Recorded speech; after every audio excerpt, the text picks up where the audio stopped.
আজকের যে ডেঙ্গু এবং এই যে আপনার চিকুনগুনিয়া, এই দুটি রোগ আপনারা জানেন এটা হচ্ছে মশাবাহিত রোগ।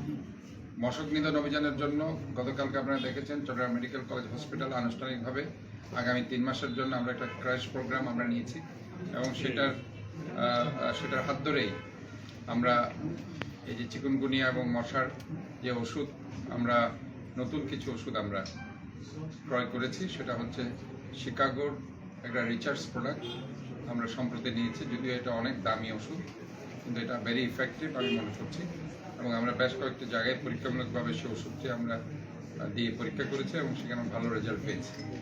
তো ডেঙ্গুর ব্যাপারে আমি যেটা সতর্ক করতে চাই সেটি হচ্ছে, ডেঙ্গু আপনারা জানেন যে একটা স্বচ্ছ পানিতেই ডেঙ্গুর এডিস মশার লার্ভা জন্মগ্রহণ করে। যদিও এখন যে নতুন ভেরিয়েন্ট আছে সেখানে দেখা যাচ্ছে অনেক সময় সেটা ঝোপঝাড়ের যে পানিগুলো আছে ময়লা পানি, বাট এটার পার্সেন্টেজ অত্যন্ত কম। ম্যাক্সিমাম পার্সেন্টেজ হচ্ছে স্বচ্ছ পানি। কাজে বর্ষাকালে যে পানিটা থাকে আপনারা জানেন অত্যন্ত স্বচ্ছ সুন্দর পানি, এবং আমরা যদি ডাবের খোসাটা যত্রতত্র ফেলি, আমরা যদি যে প্লাস্টিকের কন্টেনার আমরা যে পানি খাচ্ছি সেটা যত্রতত্র ফেলি, আমরা যদি পলিথিন যত্রতত্র ফেলি, তাহলে হচ্ছে কি সেখানে পানিগুলো জমা থাকছে। আমরা অনেকে হয়তোবা মনে করছি যে পানি হয়তোবা বেশি লাগবে, পানি বেশি লাগে না এডিস মশার লার্ভা জন্ম নিতে। মাত্র 1 to 2 মিলিলিটার পানি যদি থাকে, সেই পানির মধ্যেই কিন্তু এডিস মশার লার্ভা জন্ম নিতে পারে। তা আমি এই জন্য আপনাদের সবাইকে সতর্ক করতে চাই যে আমরা যদি এই ধরনের সতর্কতামূলক ব্যবস্থা আমরা যদি অবলম্বন করি, বিশেষ করে ডাবের খোসা, তারপর প্লাস্টিক, পলিথিন, এগুলো যদি যত্রতত্র না ফেলি, এবং যে বিল্ডিং কনস্ট্রাকশন আমরা দেখি যে আন্ডার কনস্ট্রাকশন ম্যাটেরিয়ালসগুলো থাকে, বিভিন্ন কন্টেনার থাকে, সেখানে যদি আমরা উপর করে রাখি এবং ঢাকনা দিয়ে রাখি, তাহলে পরে এখানে পানি জমতে পারে না। মূলত আপনাদের মনে রাখতে হবে যে পানি যাতে না জমে, এবং ঘরের মধ্যে কিভাবে আমরা সেটাকে বিস্তার রোধ করতে পারি। আপনারা জানেন যে অনেকে চাকরি করে 2-3 দিনের জন্য পানি জমিয়ে রেখে ঢাকনা না দিয়ে তারা চলে যায়, কাজে সেখানে কিন্তু এডিস মশার লার্ভা জন্ম নিতে পারে। অনেকে দেখবেন টবের মধ্যে একদম বেশি করে পানি দিয়ে থাকে এবং সে পানি যদি জমা থাকে সেখানে এডিস মশার লার্ভা জন্ম নিতে পারে। ইভেন এই অ্যাসিড যে পানি থাকে অ্যাসিড ভিতরে, সেখানেও কিন্তু সেটা হয়ে থাকে। কাজে আমি মনে করি যে এইসব ব্যাপারে যদি আমরা সতর্কতামূলক ব্যবস্থা অবলম্বন করি, তাহলে আমরা কিন্তু এই ডেঙ্গু থেকে আমরা বিস্তার রোধ করতে পারবো এবং এডিস মশার লার্ভা যাতে জন্ম না নেয় সে ব্যাপারে আমরা সতর্কতামূলক ব্যবস্থা করতে পারবো।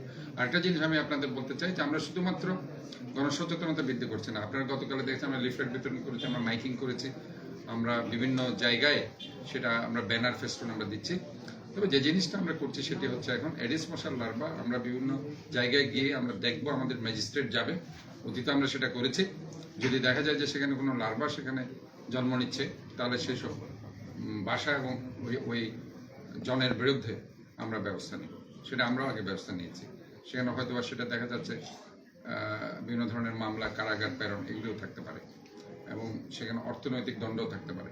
সো আমি মনে করছি এই ধরনের কিছু কর্মসূচি আমরা নিচ্ছি চট্টগ্রাম সিটি কর্পোরেশনের পক্ষ থেকে। আর আপনাদেরকে অবহিত করার জন্য আমি বলতে চাই যে ডেঙ্গুর জন্য অলরেডি আমি যখন শপথ নিয়ে এসেছি চট্টগ্রাম সিটি কর্পোরেশন, আমি 10টি ডেডিকেটেড হসপিটাল ডেঙ্গুর জন্য আমি সেখানে দিয়েছিলাম এবং এখনো পর্যন্ত ওই বেডগুলো আছে।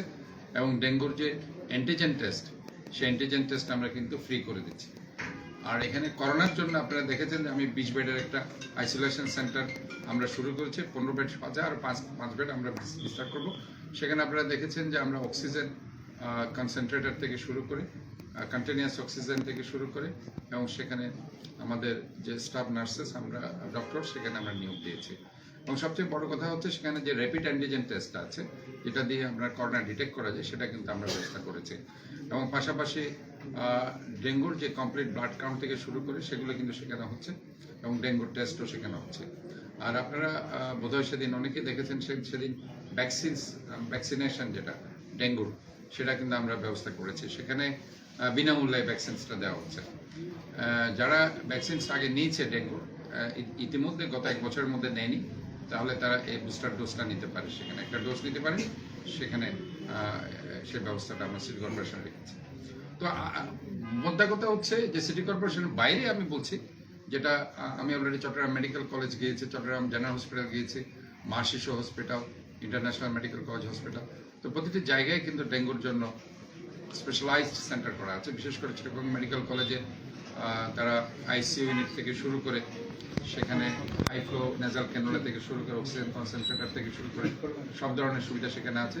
চট্টগ্রাম জেনারেল হসপিটালও প্রাথমিকভাবে কিছুটা সমস্যা থাকলেও পরবর্তীতে তারা সেগুলো ঠিক করছে, তাদের ভেন্টিলেটরগুলো এবং হাই ফ্লোর নেজাল ক্যানুলাগুলো। সোফার আমি মনে করছি যে ডেঙ্গুর জন্য যে ফ্যাসিলিটিসগুলো এনশিওর করার কথা সেগুলো অলমোস্ট প্রতিটা ইনস্টিটিউশন করেছে এবং আরটিপিসিআর যে টেস্ট আপনারা জানেন সেগুলো Chittagong medical college, Chittagong veterinary university, Chittagong university সহ বিশেষ করে বিআইটিআইডি এইসব প্রতিষ্ঠান সেখানে আছে এবং বিশেষ করে এখন মা শিশু হসপিটাল, বিভিন্ন প্রাইভেট ক্লিনিক্যাল ল্যাবগুলোতে কিন্তু এই আরটিপিসিআর হচ্ছে।